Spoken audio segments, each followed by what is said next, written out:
Assalamualaikum warahmatullahi wabarakatuh. Alhamdulillahi rabbil alamin. وبه نستعين والصلاة والسلام على خاتم الأنبياء والمرسلين نبينا محمد وعلى آله وصحبه أجمعين. أما بعد.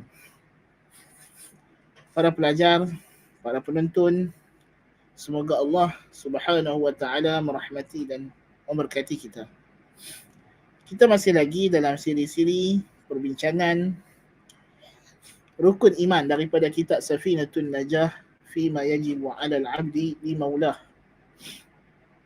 Dan berbaki lagi dua rukun iman, itulah beriman dengan hari akhirat dan beriman dengan qada dan qadar. Kata musannif rahimahullahu taala, arkanul imani sittatun, an tu'mina billahi wa malaikatihi wa kutubihi wa rusulihi wa bil yaumil akhiri wa bil qadari khairihi wa syarrihi. Rukun iman 6 perkara.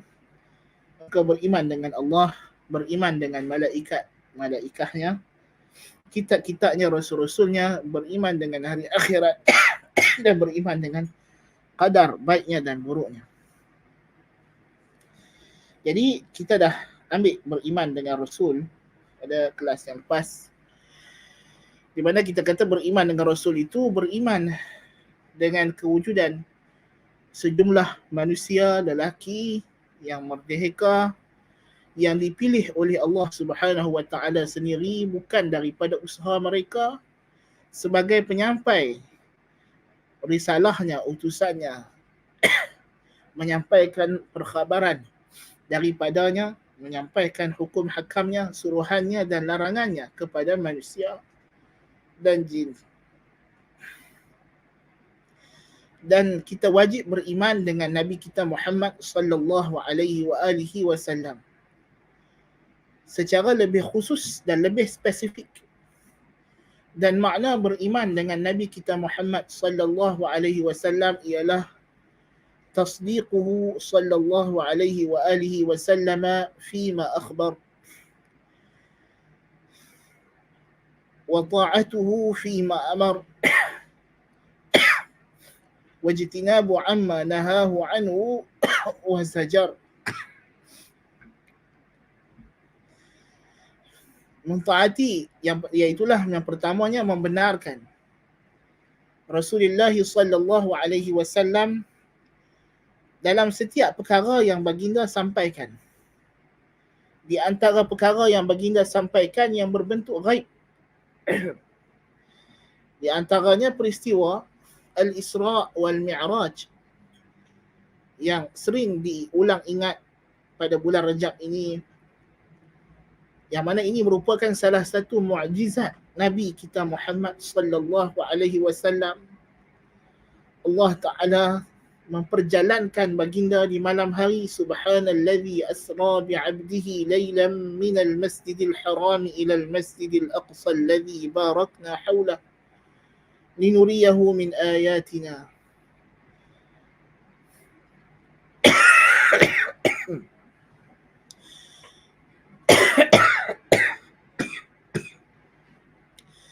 Jadi Nabi SAW diperjalankan oleh Allah dari Makkahul Mukarramah pada malam hari, pergi ke Baitul Maqdis dan bertemu dengan ruh para anbiya alaihimussalatu wassalam, dan kemudian dibawa naik ke setiap peringkat langit sehinggalah Nabi naik melepasi Sidratul Muntaha. Sidratul Muntaha.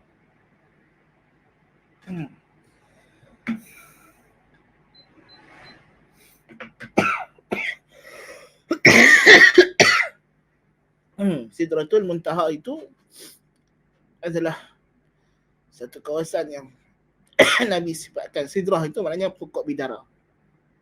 So dia adalah satu pokok bidara yang besar yang ada di atas langit ketujuh. Dan Nabi naik atas daripada itu, bertemu dengan Allah Subhanahu wa taala, yang mana Allah Ta'ala berada di atas arasy-Nya untuk menerima kewajipan salat 5 waktu. So ini semua perkara yang wajib kita imani. Apa yang Nabi bagi tahu, kita wajib beriman. Nabi bagi tahu tentang sifat-sifat Allah, bahawa Allah Ta'ala istiwa di atas arash. Allah Ta'ala ada tangan, ada mata yang tidak menyamai sifat makhluknya, yang berbeza dengan sifat makhluk. Maka ini semua wajib kita imani. Kerana Nabi SAW telah bagi tahu kepada kita. Dan apa yang Nabi jelaskan, itulah penjelasan. Jangan kita mandai-mandai ditokok tambah penjelasan yang Nabi tak bagi, yang tidak ada isyarat, yang tidak ada ibarat, apatah lagi nas. Ya, bahkan sebaliknya nas menyatakan bahawa Nabi SAW memang maksudkan secara hakikat. Jadi kita wajib beriman. Ya, apa juga yang Nabi bagi tahu tentang hari akhirat, tentang alam barzakh, syurga, neraka. Ya.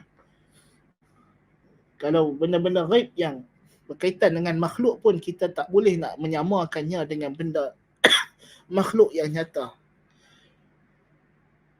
Apatah lagi Tuhan yang memang berbeza daripada alam. Yang keduanya, kita mentaati Nabi SAW dalam segala perkara yang baginda suruh. Suruhan yang wajib, maka dilakukan sebagai yang wajib, yang sunat sebagai yang sunat. Ya, itu makna mentaati Nabi SAW, bukan makna semua benda yang Nabi. Walaupun dalam usul fiqh kita ada kaedah, asal perintah adalah wajib. Adapun sunat dia panggil an-nadbu, galakkan. So ada benda yang Nabi suruh, maka yang disuruh ni wajib. Ada yang Nabi galakkan, yang benda Nabi galakkan kita buat tapi Nabi tak suruh, itu adalah sunat. Tetapi kita kena buat untuk mendekatkan diri kita kepada Allah Subhanahu wa taala. Dan menjauhi segala apa yang baginda larang dan tegah. Yang Nabi larang sebagai haram, kita jauhi sebagai haram. Yang Nabi larang sebagai makruh, kita jauhi daripada sebagai makruh. Ini adalah kewajipan. Dan kita berkeyakinan bahawa baginda Nabi SAW adalah khatamun nabiyyin, penutup sekalian Nabi. Ya, seperti yang telah kita bacakan firman Allah Ta'ala, "Ma kana Muhammadun aba ahadin min rijalikum walakin Rasulullah wa khataman nabiyyin." Ayat ini dibaca dengan wa khataman nabiyyin dan wa khatiman nabiyyin. Datang golongan yang mendakwa Nabi dan Rasul selepas Nabi SAW, dia berkata, Allah Ta'ala kata wa khatam an-nabiyyin. Khatam, cincin, dia berkata, perhiasan. Kita kata yang pertama ayat ni dibaca dengan khatam dan khatim. Khatim penutup, seal. Kemudian kamu bila kamu kata khatam, perhiasan, ni salah. Kerana cincin khatam, sisi orang Arab, ia bukan semata-mata perhiasan, ia diguna untuk seal, chop surat. Raja bila dia dah tulis surat, dia chop di bawah, tanda habis, tanda selesai. Kemudian surat itu digulung dan dicop di tengahnya untuk ditutup. Itu fungsi cincin. So Nabi adalah chop kenabian, chop mohor Nabi-Nabi. Maksudnya selesai, habis. Tuhan sudah chop Rasul-Rasulnya dengan Nabi kita Muhammad SAW, maka senarai para anbiya dan rasul itu telah pun dicop mohor oleh Allah Ta'ala. Mana selesai? Ini kejahilan golongan yang mendakwa ada lagi Nabi dan Rasul ni dalam bahasa Arab. Jahil sungguh ya. Kita tidak faham. Allahul Musta'an. Itulah kejahilan dalam bahasa Arab ni punca sesat. Jahil bahasa Arab punca sesat. Nah. Dan kita yakin bahawa baginda diutuskan kepada seluruh bangsa manusia, tidak mengira Arab atau bukan Arab. Dan syariat Nabi kita Muhammad SAW memansuhkan semua syariat Nabi-Nabi dan Rasul-Rasul yang terdahulu, dan baginda diutuskan kepada jin dan manusia. Kemudian kita beralih kepada perkataan beliau rahimahullahu ta'ala tentang beriman dengan hari akhirat. Wabil yaumil akhir. Beriman dengan hari akhirat. Apa dia hari akhirat? Hari akhir. Maknanya hari yang last daripada hari-hari dunia. Kerana tidak ada lagi hari selepas itu yang didahului oleh malam. Kerana hari yaum, apa yang sebelumnya adalah malam. Jadi bila matahari terbit, maka dia panggil hari.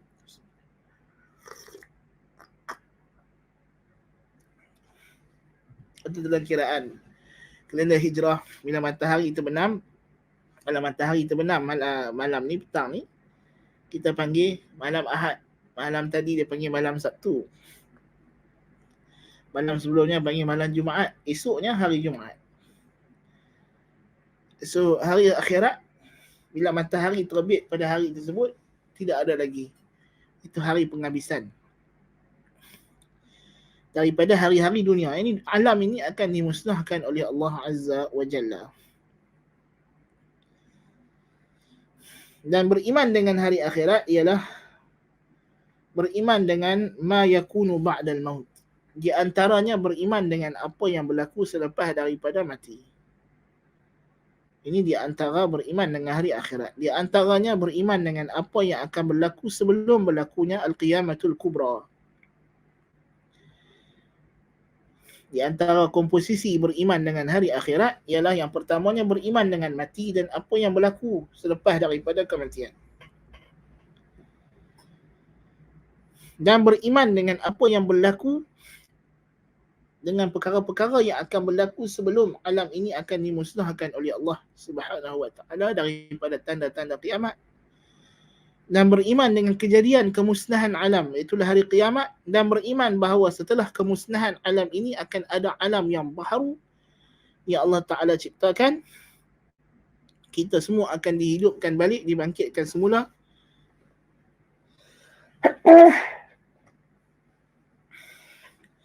Dan akan diberikan balasan al-jaza atas segala amalan yang kita buat di dunia ini. Inilah beriman dengan hari akhirat. Beriman dengan apa yang berlaku selepas mati. Beriman dengan kebangkitan setelah mati. Dan beriman dengan balasan bagi amalan yang kita lakukan di dunia ini akan diterima di masa tersebut. Dan segala peristiwa yang berlaku pada hari tersebut, sehinggalah masuk ke syurga ataupun nas'alullah al-afiyah wa na'udzubillahi minan nar, masuk ke neraka. Nas'alullah al-jannata wa na'udzubillahi minan nar.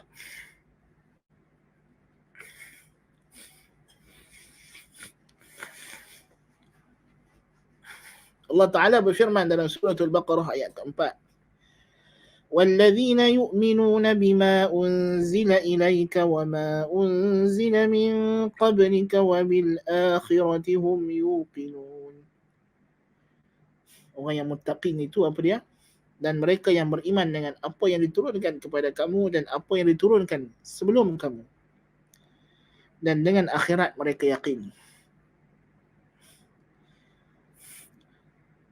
Dan Allah berfirman dalam ayat 177, ليس البر أن تولوا وجوهكم قبل المشرق والمغرب ولكن البر من آمن بالله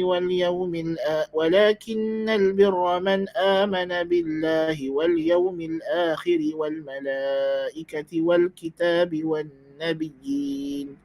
الآية. Albir itu, iman itu bukanlah kamu menghadapkan wajah kamu ke timur atau barat, tetapi iman itu siapa yang beriman dengan Allah dan hari akhirat dan malaikat dan kitab-kitab dan nabi-nabi dan seterusnya sehingga akhirnya. Beriman dengan hari akhirat adalah salah satu daripada rukun dan paksi dakwah para anbiya alaihimus salatu wassalam. Semua nabi datang untuk menerangkan kepada kaum mereka tentang hari akhirat. Tidak ada para anbiya dan rasul melainkan mereka datang untuk memperingatkan umat mereka tentang hari akhirat. Sejak daripada awal Rasul Nuh alaihi salatu wassalam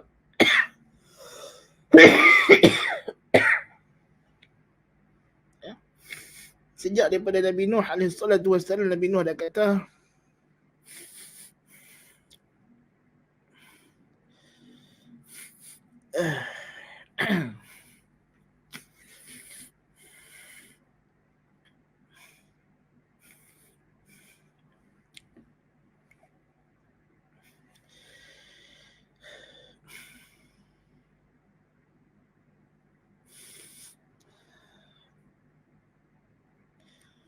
ثم يعيدكم فيها ويخرجكم إخراجا. Nabi Nuh berkata kepada kaumnya, kemudian Tuhan akan kembalikan kamu ke bumi dan dia akan keluarkan daripada perut bumi.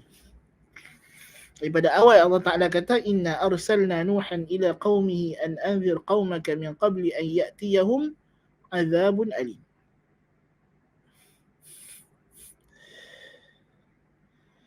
Itulah Tuhan kata, kami telah utuskan kepada Nuh, akan Nuh kepada kaumnya untuk dia memberi amaran kepada kaumnya sebelum datang kepada mereka azab yang sangat menyakitkan.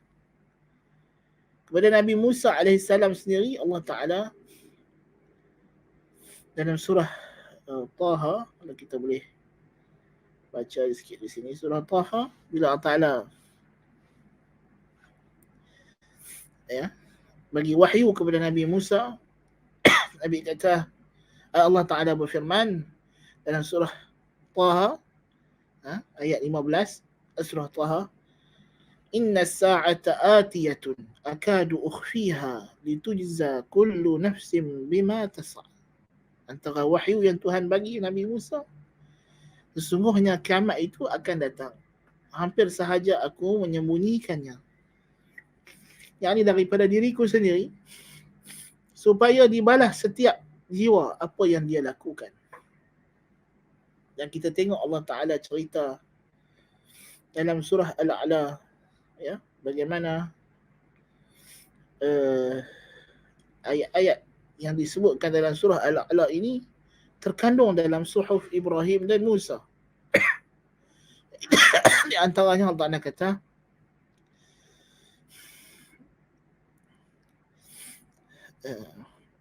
bal yu'thiruna al-hayata ad-dunya wal akhiratu khairun wa abqa. Mereka lebih menyukakan hidup di dunia, sedangkan akhirat lebih baik dan lebih kekal. Inna hadha la fi as-suhufil ula suhufi Ibrahim wa Musa. Semuanya ini sudah dicatatkan dalam suhuf yang awal, suhuf Ibrahim dan Musa. Jadi semua nabi-nabi datang nak memperingatkan kaum mereka tentang hari kiamat, nak buat kita bersedia, kerana inilah matlamat. Kita di dunia ini persinggahan untuk kita buat preparation, persediaan, ya, untuk menuju kepada alam yang kekal abadi, yang tidak akan ada kemusnahan, yang tidak akan ada mati. Inilah hakikatnya, ya. Dan hari kiamat ini, kehidupan akhirat, kehidupan selepas mati ini dibuktikan oleh Allah Azza wa Jalla dengan pelbagai bukti dalam Al-Quran dan Sunnah, bukan sahaja dengan perkhabaran, tetapi Allah Ta'ala telah membimbing akal untuk berfikir, untuk melihat bukti-bukti bahawa kiamat ini pasti berlaku, ya, bahawa kehidupan selepas mati pasti ada. Di antara bukti yang Allah Ta'ala kemukakan bagi menyatakan bahawa perkara ini pasti berlaku, ya, ialah Allah Ta'ala berdalilkan atau Allah Ta'ala bawa dalil tentang kejadian yang pertama. Kita tengok apa Allah kata dalam surah Yasin.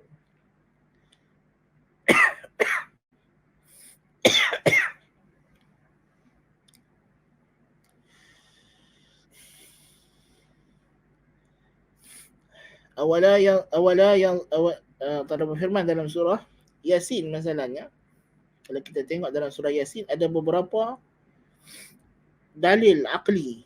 Yang kita panggil dalil akli ini dalil akal yang Allah Subhanahu wa taala nyatakan dalam Al-Quran untuk membimbing akal untuk berfikir.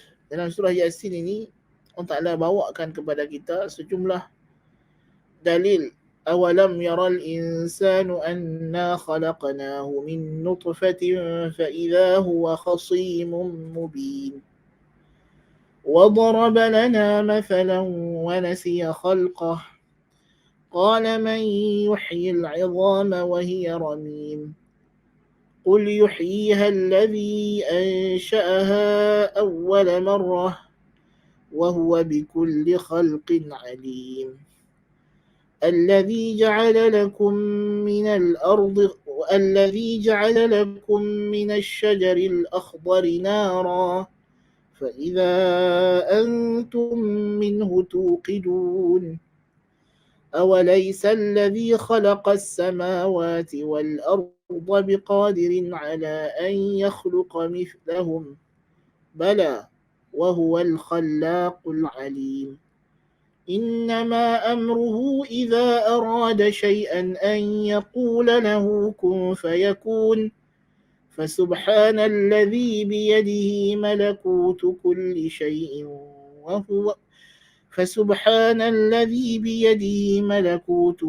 شيء وإليه ترجعون. Allah kata, apakah manusia tidak tahu bahawa sesungguhnya kami yang telah menciptakan dia daripada air mani, air benih, nutfah. Lalu bila dia dah besar, dia datang berdebat dengan kami. Kerana seorang daripada musyrikin jahiliyah datang kepada Nabi SAW bawa mai segumpal tulang belulang yang telah reput. Lalu dia hempuk depan Nabi, dia kata, hai Muhammad, engkau kata tulang belulang ni akan dihidupkan balik, akan hidup balik. Jadi macam mana benda dah hancur macam ni nak. Tuhan kata, kami ciptakan dia dulu. Jadi ni dalil penciptaan yang awal. Kalau dulu tidak ada langsung, Allah Ta'ala boleh wujudkan. Apalah sangat dengan tulang yang telah hancur. Tentulah Allah Ta'ala boleh kembalikan juga. Ini maksud dalil di sini, ya, dalil akli di sini. Jadi Allah Ta'ala kata, وَضَرَبَ لَنَا مَثَلًا. Dia buat pemisalan. وَنَسِيَ خَلْقَهُ. Dan dia lupa ciptaan asal dia. وَنَسِيَ خَلْقَهُ قَالَ مَنْ يُحْيِي الْعِظَامَ وَهِيَ رَمِيمٌ. Siapa yang nak hidupkan balik, dia kata, tulang belulang yang telah hancur ni. Allah kata kepada Nabi, qul yuhyiha alladhi ansha'aha awwala marrah. Jawab olehmu, hai Muhammad, yang akan hidupkan balik ini yang cipta dia yang awal. Ya. Yang cipta dia awal. Ya. Jadi apa yang kita nak heran kalau dia Allah Ta'ala Maha berkuasa untuk wujudkan makhluk ini daripada X nihilo, daripada tidak ada kepada ada. Apalah sangat dengan dia sekadar mengembalikan kejadian. Ya. Dan dia itu dengan setiap kejadiannya, kejadian ciptaannya, dengan setiap ciptaannya, bikulli khalqin alim, Maha mengetahui, Tuhan tahu. Walaupun jasad kamu telah hancur ditelan bumi, ditelan binatang, keput dalam air, Tuhan tahu tang mana ada. Ya. Dia Maha mengetahui. Kamu tak dapat lari daripada pengetahuan Allah Subhanahu wa ta'ala. Kemudian Allah datangkan dalil lagi. Allazi ja'ala lakum minasy-syajaril akhdari nara. Yang jadikan kepada kamu daripada tumbuh-tumbuhan yang hijau api. Fa idza antum minhu tuqidun. Tiba-tiba kamu nyalakan api dengannya. Tumbuhan hijau ini, ya, pokok, tiba-tiba bila kering jadi kayu api. Ya. Terbenam dalam tanah, lama-lama turun jadi minyak. Ya. Minyak itu dikorek keluar. Ya. Kayu api, digosok-gosok kayu, kena matahari keluar api.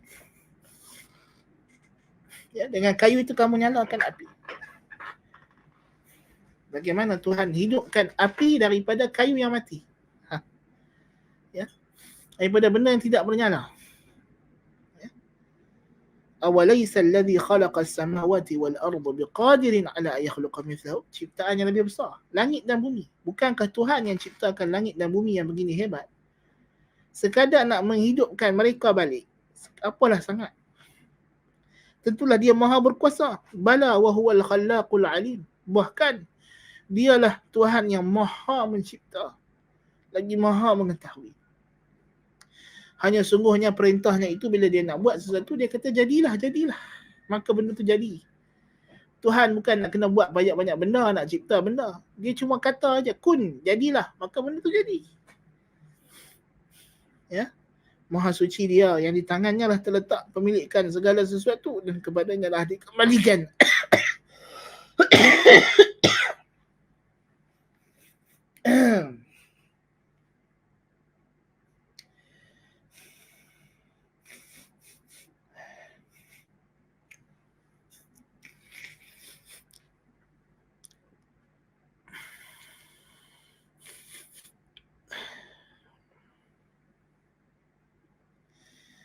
Dan Allah ada ceritakan di dalam kita dalam Quran, peristiwa-peristiwa orang mati dihidupkan balik. Kita baca surah Al-Kahfi hari Jumaat. Apa yang kita dapat pengajaran daripada surah itu? Allah berkuasa menghidupkan yang mati. Kita baca surah Al-Baqarah.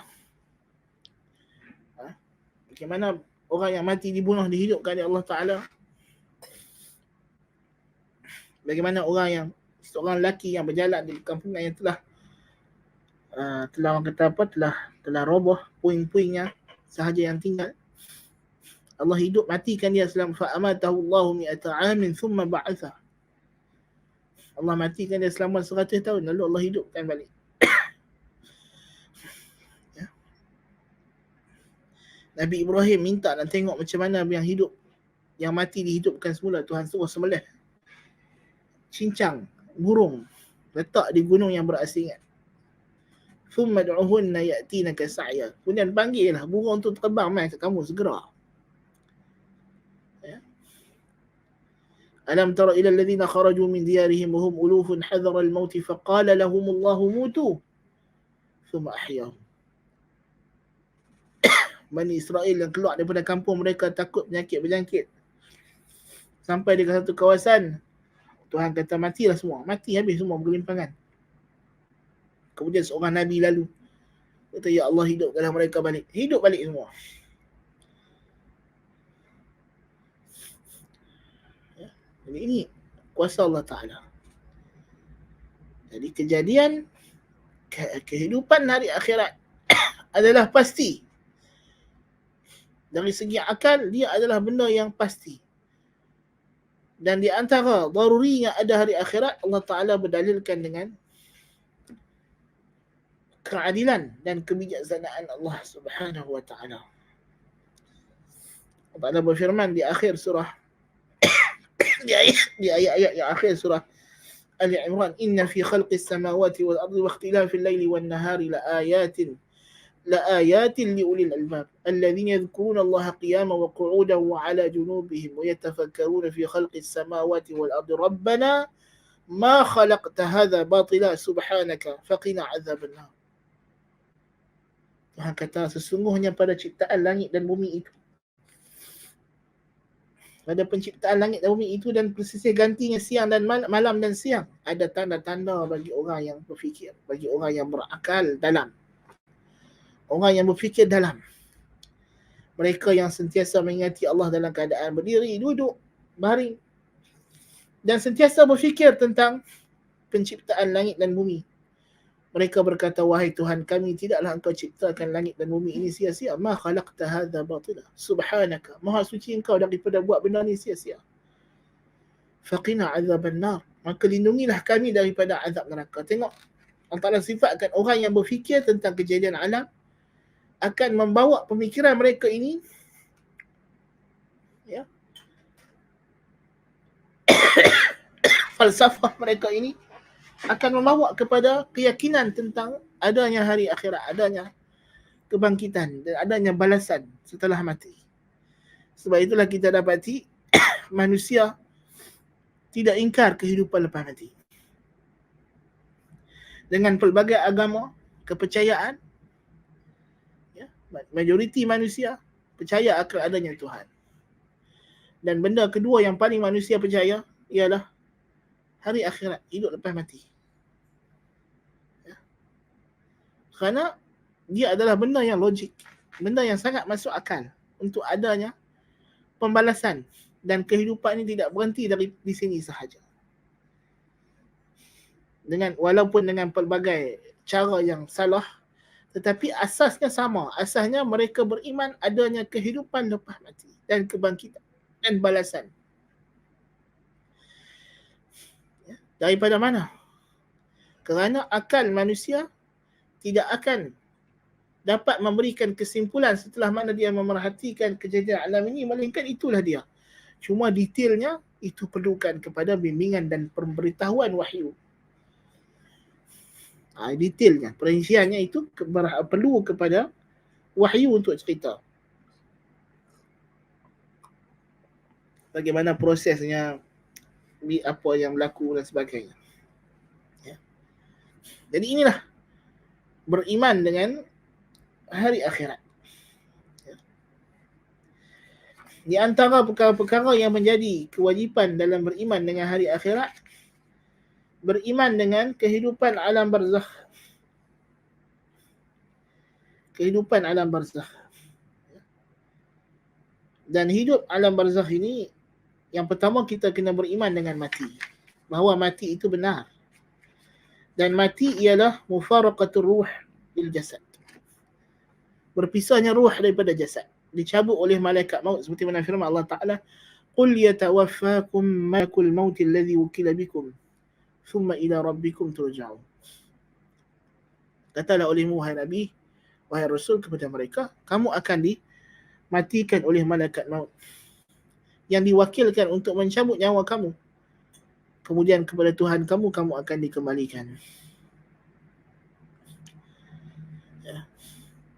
Walau tara idh zalimuna fi ghamaratil maut wal malaikatu basitu aydiyahum akhriju anfusakum. Kalau kamu dapat lihat bagaimana orang kafir itu ketika hendak mati, malaikat memukul mereka dengan tangan malaikat. Lalu malaikat berkata, keluarkan nyawa kamu. Akhriju anfusakum. Allahu akbar kabira. Jadi kita beriman dengan adanya ruh. Bahawa Allah Ta'ala bila dia menciptakan Adam AS, dia telah tiupkan dia telah tiupkan ruh. Jadi manusia ni bukan sahaja jasad tetapi ruh. Allah Ta'ala kata, "Allazi ahsana kulla shay'in khalaqahu wa bada'a khalqal insani min tin, thumma ja'ala naslahu min sulalatin min ma'in mahin, thumma sawwahu wa nafakha fihi min ruhihi wa ja'ala lakum as-sam'a wal absara wal af'idah qalilan ma tashkurun." Yang telah memperelokkan setiap ciptaannya, dan dia memulakan penciptaan manusia daripada tanah, yakni Adam.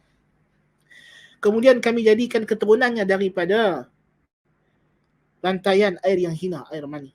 Jadi manusia pada asalnya dicipta daripada tanah Adam. Kemudian anak pinak Adam daripada air mani.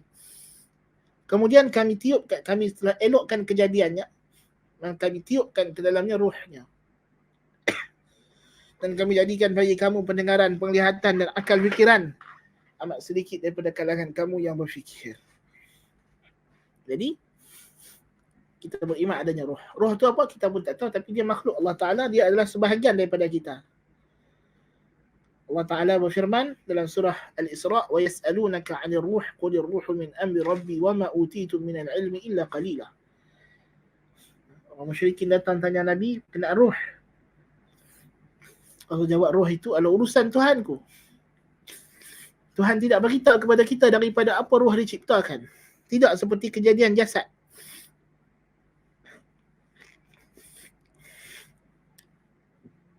Jasad Tuhan nampak daripada tanah Nabi Adam. Kemudian jasad anak cucu cicit dia daripada air mani. Tapi roh daripada apa kita tak tahu. Tapi dia adalah kita. Kita bernyawa, kita bergerak, kita bercakap kerana dalam tubuh kita ini ada roh. Macam laptop ini boleh menyala sebab ada current elektrik. Mikrofon ni boleh berfungsi sebab ada elektrik. Lampu ni boleh menyala sebab ada elektrik. Bagaimana elektrik? Kita pun tak tahu. Tak ada orang pernah tengok elektrik. Kan? Elektrik benda gaib. Ya? Orang yang kaji partikel-partikel kecil sampai mereka jumpa ada quarks. Tapi quarks tu macam mana mereka pun tak tahu. Cuma mereka dapat lihat kesannya. Jadi itu kita kata ada benda gaib, sisi metafizik dalam tubuh badan kita. Yang mana bila ruh ini keluar, tubuh badan yang tadi bergerak, yang berjalan, yang bercakap, tiba-tiba kaku, kerah. Tak ada beza dia dengan patung. Subhanallah. Subhanallah. Sebab itulah Allah Ta'ala sebut dalam surah Al-Mulk, alladhi khalaqal mauta wal hayata liyabluwakum ayyukum ahsanu amala. Yang menciptakan hidup dan mati untuk menguji kamu siapa yang paling baik amalan. Mati adalah ciptaan Allah Ta'ala yang mengagumkan, seperti mana kehidupan. Ya? Seperti mana hidup itu mengagumkan, maka mati juga mengagumkan. Bagaimana Allah Ta'ala ciptakan mati? Subhanallah. Ya. Tetapi kita yakin bila dah mati, dimasukkan ke dalam kubur, akan ada kehidupan yang lain. Sabda Nabi SAW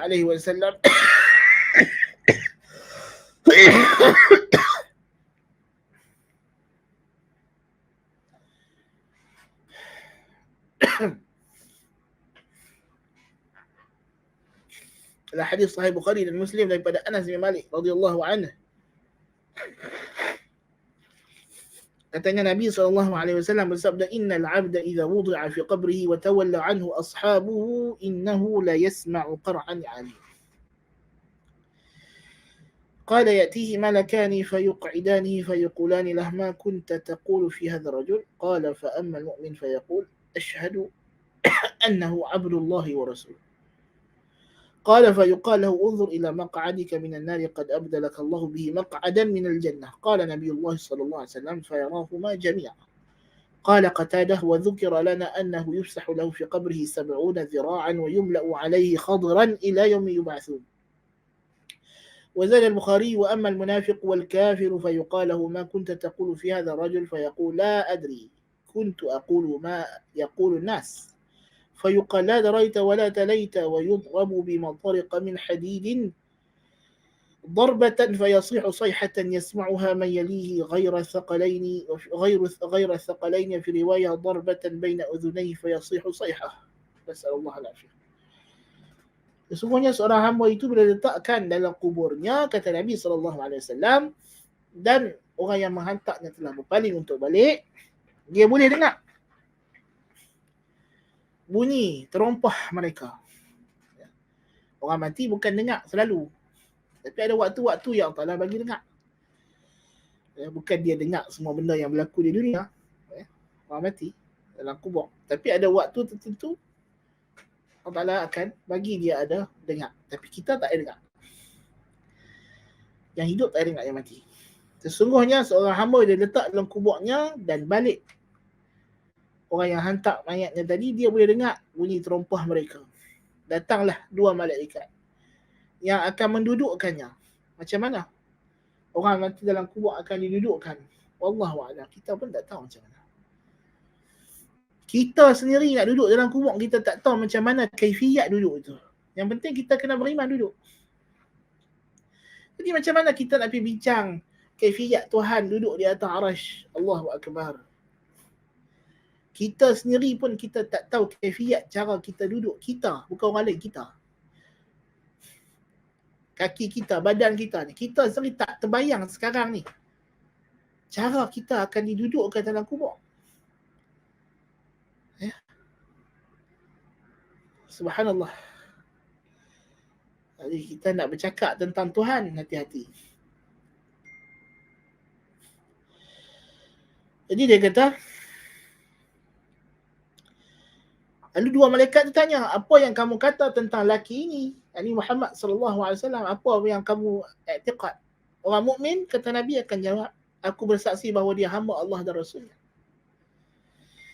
Lalu dikatakan kepadanya, tengoklah kepada tempat duduk kamu daripada neraka, Allah dah ganti dengan syurga. Ditunjukkan kepadanya. Lalu dia melihat kedua-duanya. Dan kata Qatadah dah disebut cerita kepada kami akan diluahkan dalam kuburnya sejauh 70 hasta. Ayumsahu lahu fi qabrihi 70 zira'an. Wa yumla'u alaihi khadran, dan akan dipenuhkan dalam kuburnya itu hijau-hijau. Tumbuh-tumbuhan, taman. Allahu akbar. Allahumma ja'al qabrana rawdatan min riyadil jannah. Ya Allah, jadikanlah kubur kami ini taman daripada taman-taman syurga. Taman. Rawdatan min riyadil jannah. Ila yaum, jadi fayumla wa yumla'u alaihi khadran ila yaum yub'atsun, sampai hari dia dibangkitkan di hari akhirat. Riwayat Bukhari tambah lagi, wa ammal munafiq wal kafir, adapun orang munafik dan orang kafir, ditanya kepadanya, apa yang kamu kata tentang laki ini Muhammad sallallahu alaihi wasallam? Dia kata, aku tak tahu.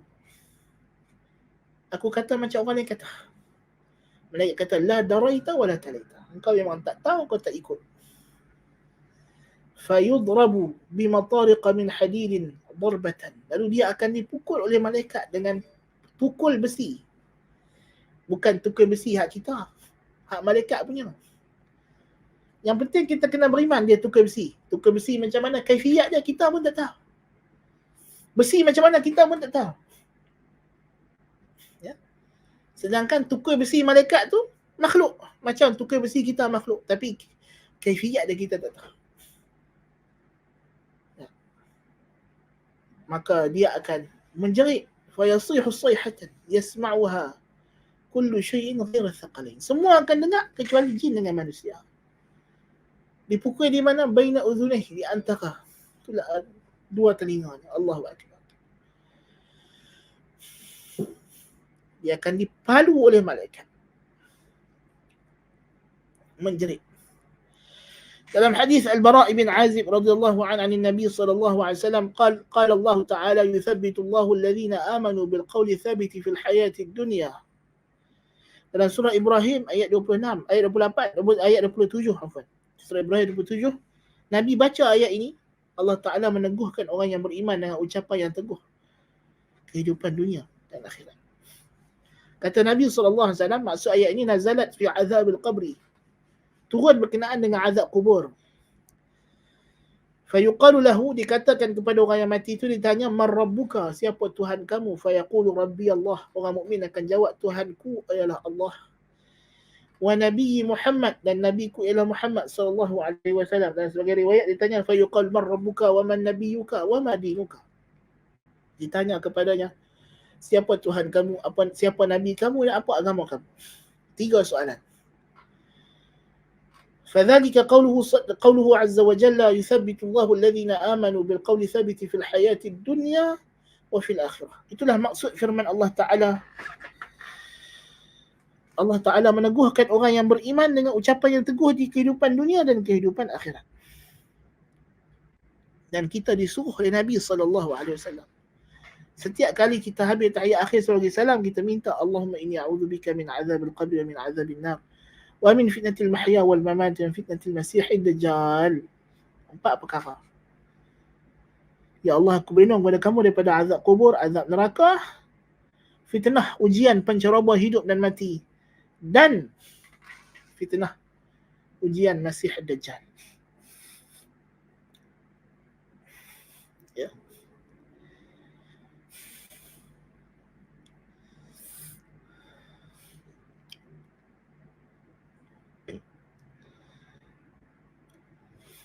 Dan orang mati itu hidup dengan kehidupan barzakh yang tidak sama dengan kehidupan dunia.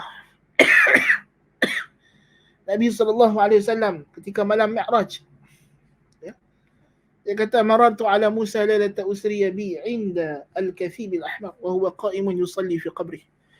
Aku lintah Nabi Musa pada malam aku Isra dekat satu himpunan tanah merah, dia sedang mengerjakan solat dalam kubur. Nabi beritahu Nabi Musa hidup dalam kubur, dia duduk solat. Tapi solat di sini bukan kerana kewajipan, tapi kerana nikmat. Sebab para anbiya, kenikmatan mereka, kerehatan mereka dalam solat. Seperti mana sabda Nabi SAW, wa ju'ilat qurratu aini fi salah, dan dijadikan kecerahan mataku dalam solat. Dan dia kata arihna biha ya Bilal, rehatkan kami dengan solat wahai Bilal. Nabi dia rasa rehat waktu solat. Jadi para anbiya begitu. Dalam kubur, nikmat yang paling besar mereka dapat ialah mereka akan solat. Dengan solat itu mereka rasa tenang, mereka rasa relax, bahagia. Ya. Baik. Dan ada cerita tentang Fir'aun. فَوَقَاهُ اللَّهُ سَيِّئَاتِ مَا مَكَرُوا وَحَاقَ بِآلِ فِرْعَوْنَ سُوءُ الْعَذَابِ النَّارُ يُعْرَضُونَ عَلَيْهَا غُدُوًّا وَعَشِيًّا وَيَوْمَ تَقُومُ السَّاعَةُ أَدْخِلُوا آلَ فِرْعَوْنَ أَشَدَّ الْعَذَابِ. Maka Allah melindungi Musa AS daripada kejahatan apa yang Fir'aun cuba nak perdayakan. Dan menimpalah Fir'aun dan pengikutnya itu azab yang buruk, iaitulah neraka. Mereka dibentangkan kepadanya pagi dan petang. Jadi Fir'aun ni dalam riwayat menyebutkan Allah Ta'ala masukkan ruh Fir'aun ini dalam perut burung hitam yang akan berterbangan pagi dan petang ke neraka. Ya? Karena akan azab dia dalam alam barzah sekarang ini. Dan pada hari kiamat kami katakan masukkanlah Fir'aun ke dalam azab yang dahsyat. Di hari kiamat barulah dimasukkan betul-betul dalam neraka.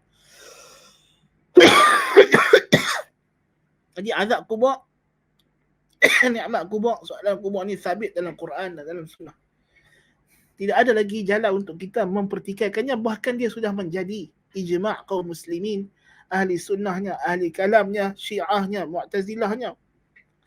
Hanya segelintir kecil daripada kalangan Mu'tazilah mempunyai beberapa takwilan, tapi mereka tidak menafikan asas adanya azab kubur. Sebab itu orang yang ingkar azab kubur secara total, ini adalah kafir. Tidak ada dalam kalangan mana-mana firqah umat Islam ini yang sesat sekalipun yang mengingkari kewujudan azab kubur secara total. Ya. Yang ada takwilan.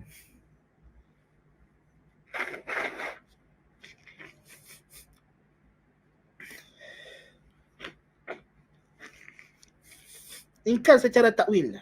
Tapi mengatakan bahawa orang mati itu hidup dalam kubur, ini tidak ada khilaf dalam kalangan kaum muslimin. Nah,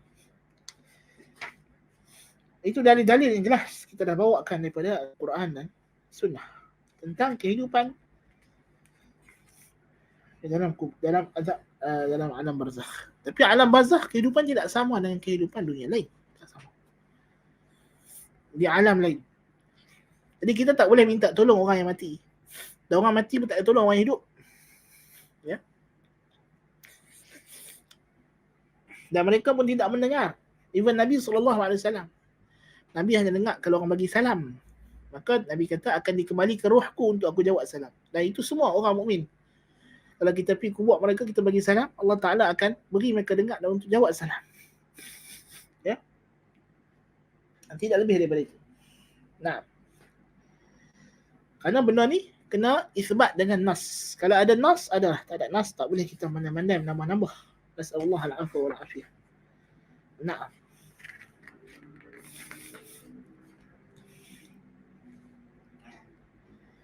Di antara perkara yang wajib kita beriman ialah perkara yang akan berlaku sebelum daripada berlakunya hari kiamat. Iaitulah tanda-tanda untuk berlakunya kiamat, itulah perubahan alam ini. Ya, perubahan alam ini ke arah kemusnahan. Kita kena yakin alam ni berubah ke arah kemusnahan.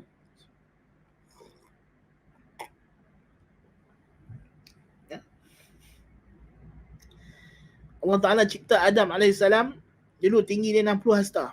Tinggi. Kemudian Nabi SAW kata sentiasalah anak Adam itu yatasaggar, mengecil. Ya, mengecil.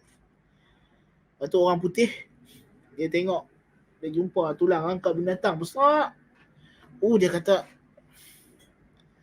binatang ni kalau dibanding kita sangat besar, kita ni kecil. Dia banding dia. Dia tak tahu nenek moyang manusia dulu tinggi. Ya. Sebab tu sekarang kita tengok kerajaan tengah kecoh masalah bantut.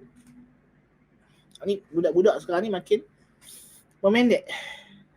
Itulah Allah Ta'ala jadikan manusia itu semakin hari semakin pendek. Ya. Baik.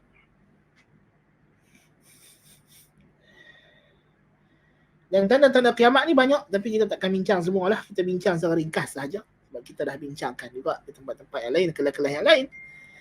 Ya. Dan di antara tanda kiamat yang tanda kiamat ni terbagi kepada dua. Tanda besar, tanda kecil. Tanda kiamat yang kecil ini ialah kejadian yang biasa, yang tidak dari segi hukum alam dia bukan luar biasa, tapi dia mungkin benda yang sama ada luar biasa dari sudut dulunya dia banyak, sekarang dia sikit, atau dulunya dia sikit, sekarang dia banyak. Ya. Ataupun perubahan daripada satu tahap ke tahap yang lain. Macam mana kita nak bagi contoh tanda kiamat kecil ni? Di antara Nabi SAW sebut, di antara tanda kiamat yang kecil ialah intisyarul qalam, tersebarnya alat tulis, pena. Ya. Ini adalah tanda kiamat kecil. Dia bukan sesuatu yang mengubah hukum alam, tapi kemajuan manusia. Yang nak bagi tahu bila dah start tersebarnya pena itu, maka tak lama lagi akan datang kemusnahan. Ya. Tersebarnya kejahilan. Ya, kalau kita tengok zaman dulu, zaman Nabi SAW, ilmu agama ni subur. Zaman sahabat, zaman tabi'in, tabi'in, kemudian dia mengecut. Saya ni mungkin kalau hidup di zaman Nabi SAW, hanya orang kampung tahap apa yang tak ada nilai. Ya. Kalau hidup zaman tabi'in, zaman salaf, orang awam. Ya. Tapi saya hidup zaman sekarang, orang panggil saya ustaz. Ya. Benda yang kita duk belajar ni asal fardu ain ni semua zaman salaf, zaman tabi'in, tabi'in. Mengetahui perkara ni macam mengetahui nama sendiri. Tapi sekarang ni, kalau kita tanya budak-budak muda, Nabi hijrah daripada mana ke mana pun, belum tentu lepas jawab. Ya. Kalau boleh sebut nama Nabi Muhammad pun kira okey lah. Nak suruh sebut bin Abdullah pun payah. Ya. Nak suruh sebut atas daripada Abdullah, bolehlah lagi. Atas lagi tak boleh. Pengetahuan asas agama. Ya. Orang makin jahil. Bukan jahil ilmu dunia. Ilmu dunia Nabi kata berkembang maju. Tapi yang maksud jahil di sini, jahil hukum agama. Ya. Di antara contoh tanda-tanda kiamat kecil Nabi SAW sebut. Dan tanda kiamat ini ada yang telah berlaku dan habis, seperti utusan Nabi SAW. Nabi itu, Nabi kata bu'ithtu ana was-sa'ah kahatain. Aku diutuskan dengan kiamat macam ini. Maksudnya ini pengutusan Nabi dari telunjuk, kiamat di sini. Dah hampir sangat. Nabi itu sendiri adalah tanda kiamat. Nabi kata u'dud baina yaday sa'ah sittan mauti.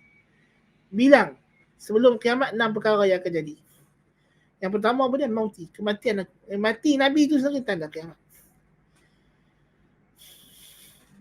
Wa fathi Baitul Maqdis, pembukaan Baitul Maqdis zaman Umar bin Al-Khattab berlaku, selesai. Ya. Wa mutani, dan kematian yang banyak. Ya. Iaitulah berlakunya ta'un Amwas dari Syam pada zaman sahabah radhiyallahu anhu.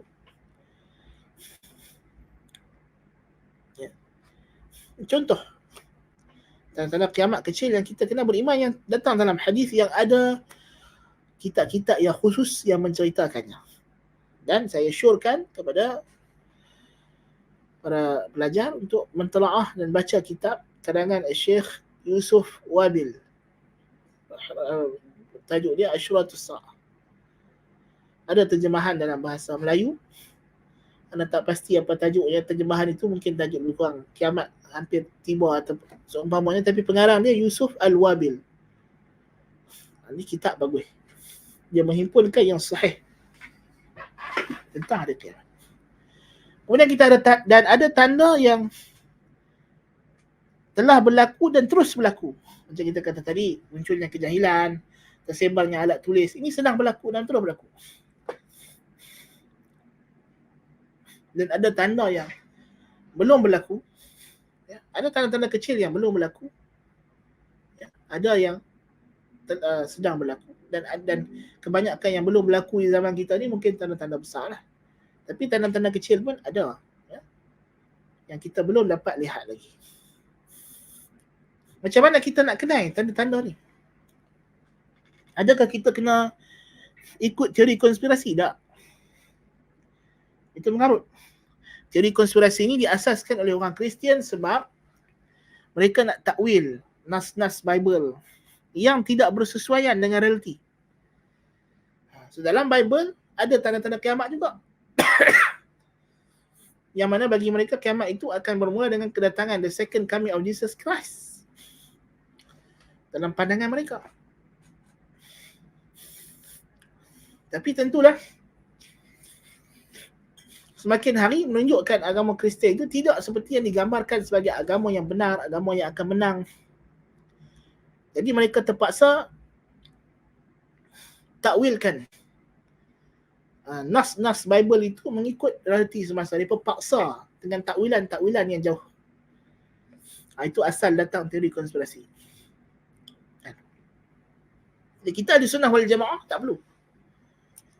Kerana mengetahui tentang tanda-tanda kiamat ini seperti orang mukmin itu seperti benda yang pernah berlaku kemudian dia ingat. Macam sahabat radhiyallahu anhu. Depa dengar hadis-hadis Nabi, Nabi cerita kat depa. Macam Aisyah ummul mukminin radhiyallahu anha. Nabi kata kepada isteri dia, ayyatukunna tanbahu laha kilabul hawab. Siapalah di antara kamu ni nanti yang akan disalak anjing di mata ayak hawab. Jadi bila Aisyah on the way nak pergi Basrah masa perang Jamal, sampai satu tempat ada bunyi salak anjing. Aisyah kata, tempat apa ni? Dia kata ni nama hawab, ma'ul hawab. Aisyah kata, ruduni, hantar aku balik. Ni dia lah hak Nabi dah habaq. Baru Aisyah teringat. Kan? Baru teringat. Uthman ibn Affan satu hari Nabi kata, ud'uli sahibi, panggil mai sahabat aku. Dia berkata, ya Rasulullah, nak panggil Abu Bakar kah? Nabi kata, panggil mai sahabat aku. Nak panggil Umar, panggil mai sahabat aku. Nak panggil Uthman, Nabi diam. Dia kata, panggil Uthman. Nabi panggil Uthman, Nabi bisik ke Uthman. Dan Uthman dengar tu muka dia berubah. Muka dia berubah. Ya, tapi sahabat tak tahu apa maksud. Sampailah hari bila Uthman dikepung dan mati dibunuh. Kata Aisyah radhiyallahu anha, masa itulah baru aku faham apa yang Nabi duk bisik dekat dia masa tu. Subhanallah. Ya. Dan sebab itu Uthman suruh jangan siapa pun pertahankan dia. Sebab dia dah tahu dah ini takdir dia. Dah tak lari lah. Tak lari dah. Nabi duduk dalam kebun. Datang Abu Bakar masuk. Abu Musa Asy'ari jadi tukang jaga pintu. Kata Rasulullah, Abu Bakar. Dia kata, idzallah wa basyirhu bil jannah. Bagi dia masuk dan bagi tahu dia khabar gembira, kata dia ahli syurga. Datang Umar, benda yang sama. Datang Uthman, Nabi kata, idzallahu wa basyirhu bil jannah ala balwa tusibuh. Bagi dia masuk dan bagi dia khabar gembira atas satu musibah yang akan menimpa dia. Uthman kata inna lillah wa inna ilaihi raji'un. Dia pun masuk duduk depan Nabi sallallahu alaihi wasallam. Ya, sahabat. Nampak cara sahabat berinteraksi. Dia pun tak ada kecoh-kecoh nak cari. Nak konspirasi apa benda yang akan jadi, tak perlu.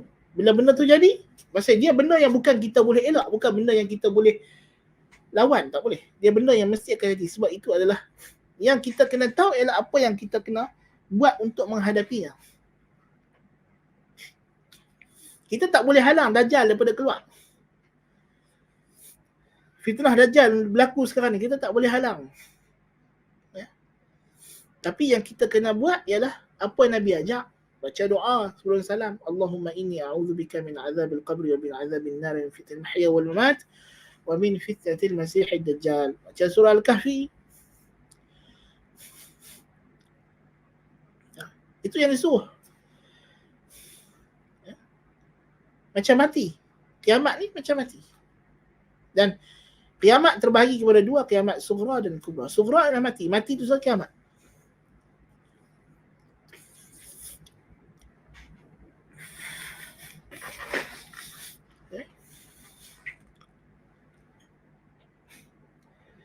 Abu Hurairah radhiyallahu anhu, Nabi bagi tahu kepada dia nama-nama khalifah-khalifah, pemerintah umat Islam, yang mereka ini adalah tanda-tanda bila mereka jadi pemimpin, tanda-tanda umat Islam akan, kekuasaan mereka akan mula merudum. Dia tak pernah habaq siapa. Sampai ke sudah. Dia cuma habaq part yang Nabi habaq. Halaku ummati ala yadi ughaylimatin min Quraisy. Kemusnahan umatku di atas tangan budak-budak daripada Quraisy. Pemimpin muda. Ya. Dia tak habaq siapa, walaupun Nabi bagi tahu dia nama. Siapa dia? Ya.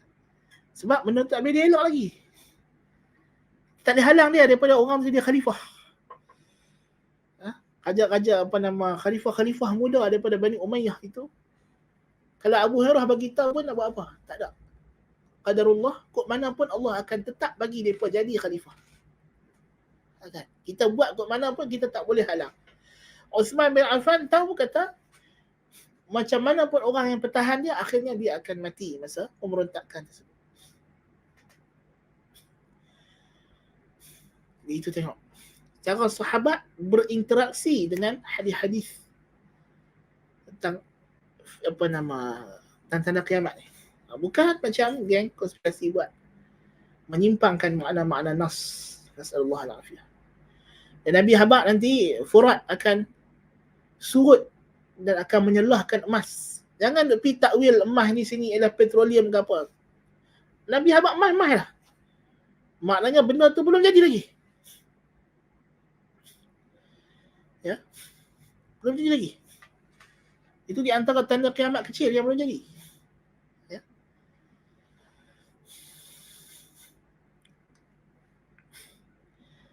Ya. Ada tanda-tanda kiamat yang Nabi bagi tahu akan berlaku, akan muncul. Kita tak boleh halang, tapi kita boleh ambil precaution, protection, dan kita minta Allah Ta'ala jangan jadikan kita daripada golongan tersebut. Dah ada sebab-sebab dia. Kerana ini proses kejadian alam. Matahari akan terbit daripada barat. Tak boleh halang. Cipta dan roket macam mana pun. Sekarang hari ni orang saintis yang atheist sekalipun, mereka percaya bumi ni akan musnah. Dah ada tanda-tanda. Mereka duk cari mana planet lain nak boleh duduk nanti. Tu ulang alik nak pergi Marikh lah, nak pergi bulan lah, nak pergi planet mana, nak cari planet. Dia pun tak tahu bahawa bila jadi kiamat nanti, semua planet ni, bulan, bintang ni, semua Tuhan akan musnahkan. Nah, tak ada guna. Nak pergi cari nak lawan kiamat. Nak lawan yang disebut sebagai apocalypse. Sebab kata nanti teknologi semua akan musnah dan rosak. Tabiat manusia memang begitu. Manusia pernah mencapai kemajuan yang sangat hebat di zaman Qaum Ad. Qaum Ad ni kemajuan teknologi dia cukup hebat. Kita pun tak tahu macam mana teknologi yang mungkin lebih daripada kita sekarang. Tapi bila Allah musnahkan mereka, habis lenyap teknologi Qaum Ad. Subhanallah.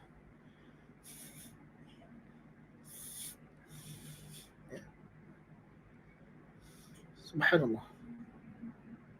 Teknologi yang dibuat oleh bangsa manusia sebelum ini, payah kita nak ulang.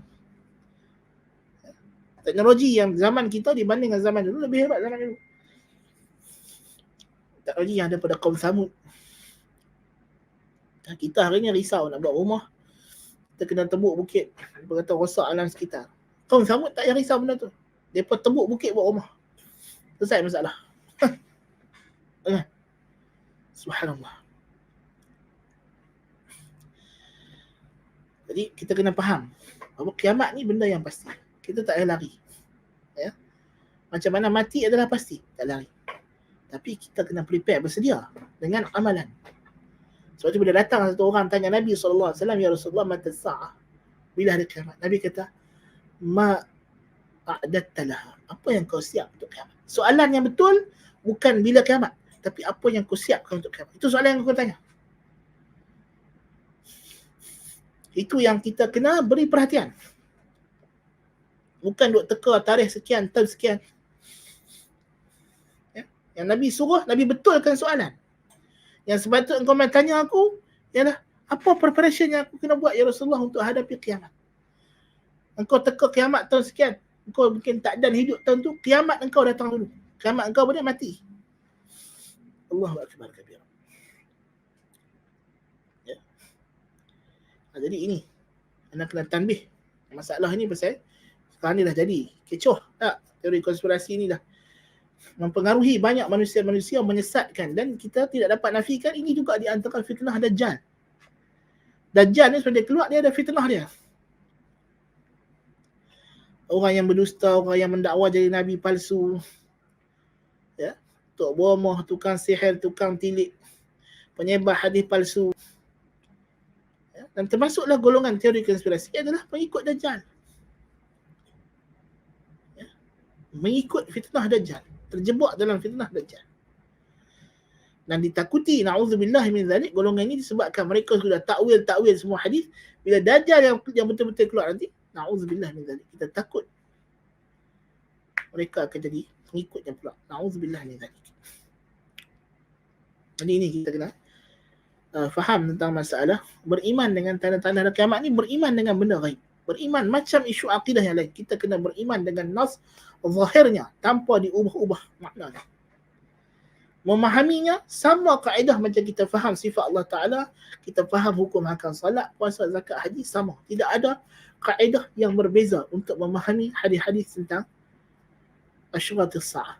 Hadis-hadis tentang tanda-tanda kedatangan hari kiamat. Wallahu Ta'ala a'lam bis-shawab. Kalau ada soalan, kita boleh ambil sekarang insya-Allah.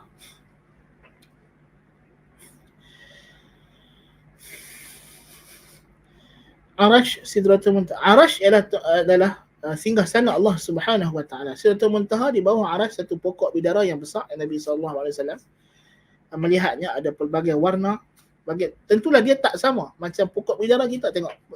Kita faham makna dia pokok bidara, sidrah. Tapi adakah dia macam pokok bidara kita duk ambil bagi mandi orang mati?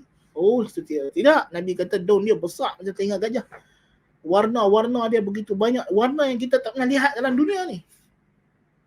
Ya. Subhanallah. Ya. Arash kita lagi tak tahu macam mana dia. Okay.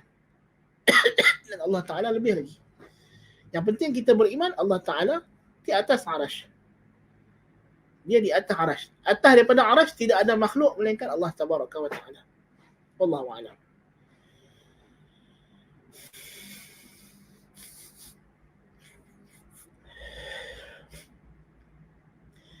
Fahaman apa tu?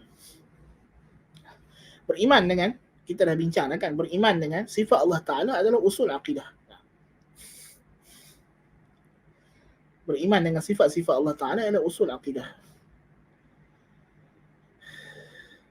Of course Tuhan saja yang mencipta. Beza Tuhan dengan makhluk, Tuhan pencipta, makhluk yang dicipta. Mana boleh makhluk kata kun jadi.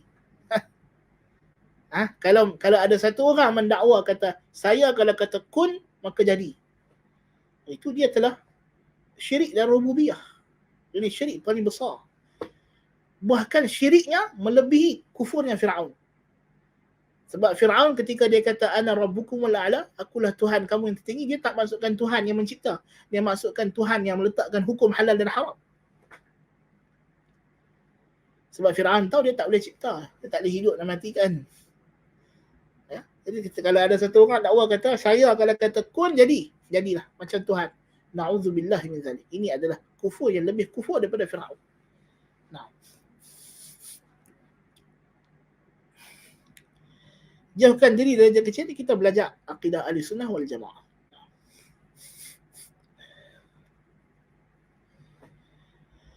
Wassallallahu ala nabiyina Muhammad wa ala alihi wa sahbihi wa barik wasallim. Walhamdulillahi rabbil alamin. Subhanakallahumma wa bihamdika asyhadu an la ilaha illa anta astaghfiruka wa atubu ilaik. Assalamualaikum warahmatullahi wabarakatuh.